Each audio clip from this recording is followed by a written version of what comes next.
Hello everyone, so I'm here today to do my September wrap-up, and I haven't read as much as I wanted this month, especially in the second half of the month, but that's okay because we were doing other things and that's completely fine. Also, I have a cold right now, so if I sound funny, that's why. I just wanted to do this anyway because I don't want to wait for it to go away. I don't know when that's gonna happen, so sorry if that bothers you.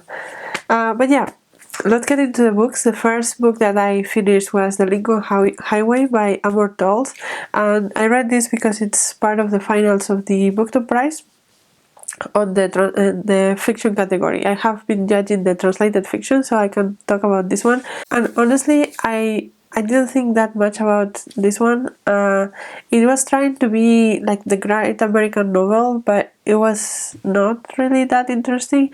It's about three guys, I guess, or two guys and the younger brother of one of them. And the younger brother and the older brother, they want to go to California because their parents, their father recently died, and they believe their mother is in San Francisco. And they have a car and they just want to go. But this other guy that is friends with the older brother, he wants to go to New York for his own reasons, and he convinces them to go to New York. So we follow their travel to New York, actually, even though it was supposed to be to California. And I just didn't find the characters particularly likable or relatable. I didn't find that the descriptions of the place were particularly anything. The writing was nothing special, and I just thought it was trying too hard to be the great American novel, and it was just not really that interesting to me.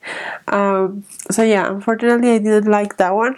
The other book I want to read for the fiction category of the Booktube Prize before the winner is announced in a few days is The Five Wounds. I have not finished this yet. I have about 100 pages left, so I hope I can finish this soon.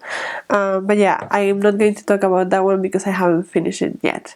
The next book I finished was African Titanics by Bakr Khaal, and I have a full review of this one because I read this for the Invisible Cities project, because this is a book from Eritrea, and it's a very short book recounting the story of this man from Eritrea trying to flee Eritrea, actually go to the US or Europe or somewhere safer.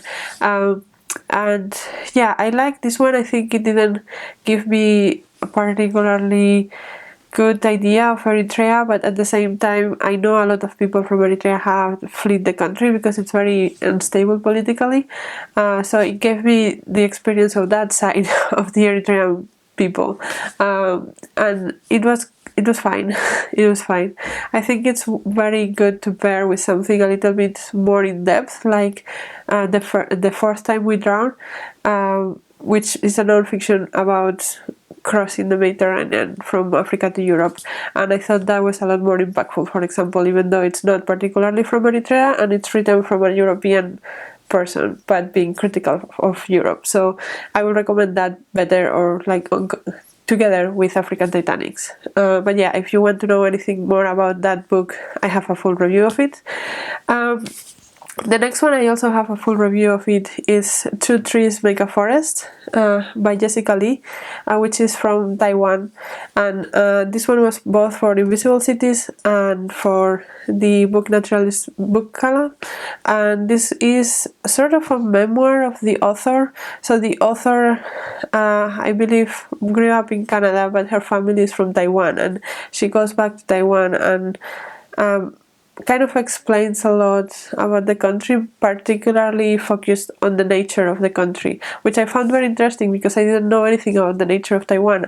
I knew something about the political situation of it because of the unrest with China and the debate about if it's a country or not, let's say, but I didn't know anything else about it, and I would have liked it to give me a little bit more about other aspects of it. Like the actual memoir was very incongruent, like it didn't follow a straight line or anything. I didn't feel like I knew her family story any better by reading this book. I also miss some other elements, like more cultural things and more like food things and stuff like that, but the nature part of it was really, really excellent, and I now want to visit Taiwan to see that nature. So yeah, I think that says something positive about the book. Then the next two books I've read are for my project of Read Around the World, and I have made again a video about that section of my Read Around the World challenge. So if you want to know more about those books, you can go to that video. I will link everything down below. But the two books are It Will Be Night in Caracas by Karina, Sainz, Borgo, and Sé que vienen a matarme by Alicia Yánez Cossío, which are respectively from Venezuela and Ecuador.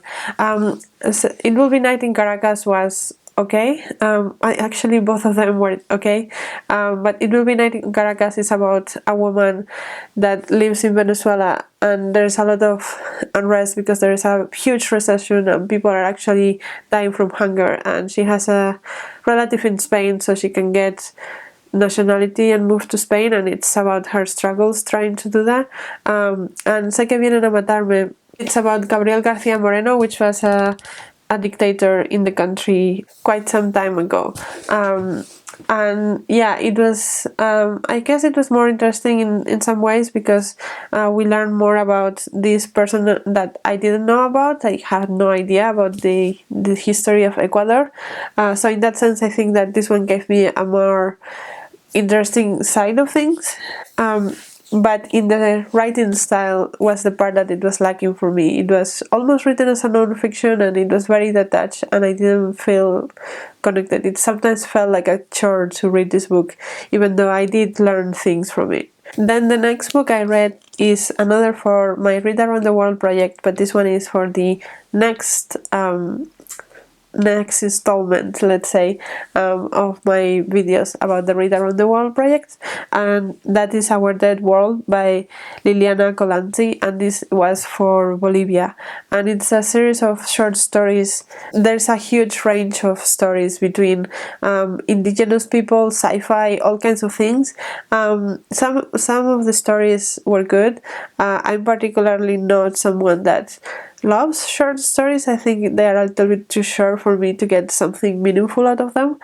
But it was okay to read. Nothing special, but it was a good read. And then I read two books when I was in Barcelona visiting my family, and those were two arcs that Charco Press sent me. And again, if you want to know more about my thoughts on them, I will also link the vlog down below that I made reading those. But those are Habana Cero or Habana Cero by Karla Suárez and Homesick by Jennifer Croft. So Habana Cero is about this woman who is a mathematician, and she learns at some point that there was this man that invented the telephone in Cuba before Bell invented the telephone. It happens often that inventions are done several times because the communication in science was not as good in previous times, so people just thought about the same thing in different places, let's say. And this is a real person. I've googled the person, but yeah, the book is about this woman that wants to find this document that proves that this man invented the telephone in Cuba before Bell invented the telephone. And there's a series of people in her life that also want this document, and it's kind of like a mystery sort of like quest to get this document, but at the same time there is a lot of people that are not telling the truth. There is her ex-lover that wants the document, her current lover, the current lover mistress, like a lot of people like that are all connected in a romantic way.